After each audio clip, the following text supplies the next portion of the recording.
You are now listening to Alice. Chapter 6. Alice sat at her large oak desk, eyes fixed on the glowing screen in front of her. The numbers lined up neatly on the spreadsheet, a silent testimony to how far she had come. And gaming company wasn't just surviving anymore, it was thriving. New investors had stepped forward, giving the company the breathing space it needed to expand into international markets. For the first time, Alice allowed herself to exhale and relax, even if only a little, but beneath her calm exterior, the mask remained, both the physical one she wore and the invisible one that lay within her heart. Her staff admired her brilliance, her employees respected her authority, and the public adored the mysterious masked CEO who had taken the gaming world by storm. Yet none of them knew her. None of them saw the girl who had once cried herself to sleep while her sisters mocked her dreams, or the teenager who had punched a bully to defend the only boy who ever looked at her like she mattered. Her mask,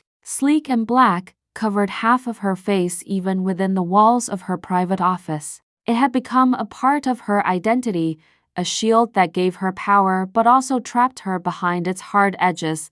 Still, the company was her pride and joy. And with the mysterious new investor, business had flourished more than ever before. She had only met him briefly in boardrooms, always keeping her professional walls high, but she couldn't deny the strange pull she felt whenever he entered the room. His name was Luca, heir to a powerful financial empire, though Alice never thought much about that. She was more focused on her games, her vision, her survival. What she didn't know, what no one knew, was that Luca was not a stranger at all. He was Ethan, the same boy she had defended in high school, the one who had sworn he'd always stay by her side. Years had changed him. He was no longer the chubby teenager who once ate her lunch while hiding from bullies. He was now strong, broad-shouldered, confident, with sharp features that conveyed both authority and warmth. But his eyes, those same brown eyes with the softness that always made her feel safe,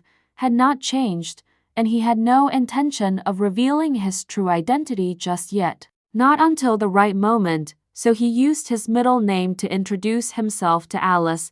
One evening, after a long meeting about expanding the company's newest fantasy multiplayer game, Alice closed her laptop and leaned back. The city lights twinkled beyond the glass walls of her office, the night alive with movement. While she sat in solitude, her phone buzzed with a message. Luca, I'll be stopping by your office tomorrow. We need to discuss some adjustments in the investment strategy.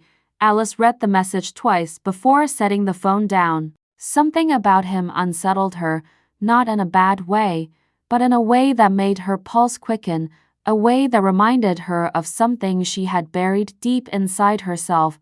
She shook the thought away. Men like him did not notice women like her. Even with her success, her money, and her influence, she knew what lay underneath, the acne scars she still covered, the mismatched eyes that people once mocked, the curls that frizzed no matter how much she tried to tame them. The mask was her safety. Without it, she feared the rejection she had once known too well would return.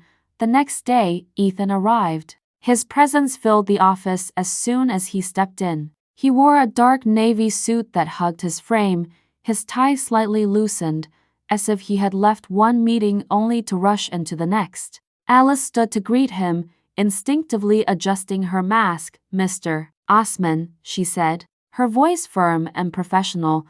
Miss Norman, he replied, his tone deep, smooth, and calm. Shall we? They sat across from each other, discussing figures and growth strategies. But Ethan's gaze often lingered longer than necessary, studying her, not the mask, but the woman beneath it. Every time her eyes flickered to meet his, she felt something stir inside her chest. Something dangerous. Something that whispered of the past.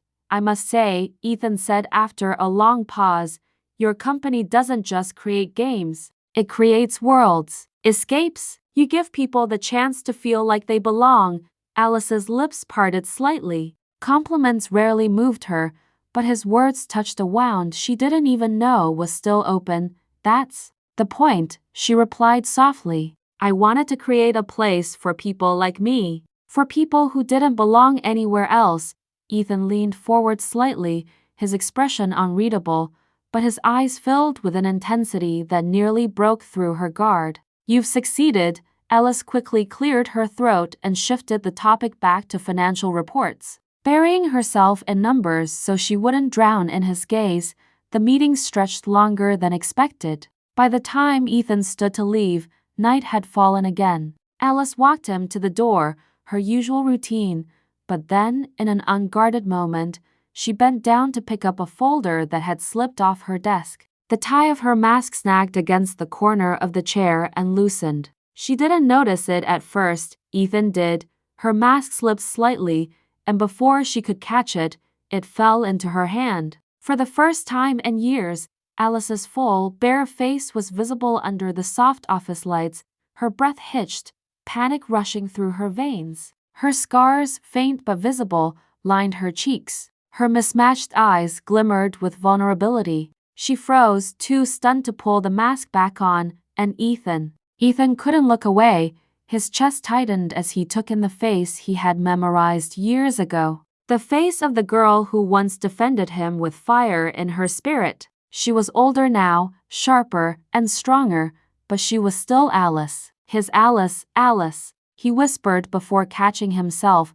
Her eyes widened, suspicion flashing across her features. He quickly recovered, softening his tone. You don't need the mask. Not with me, but Alice, clutching the mask tightly in her hand, felt exposed in a way she hadn't in years. She didn't know whether to run, to scream, or to demand why his words felt so familiar.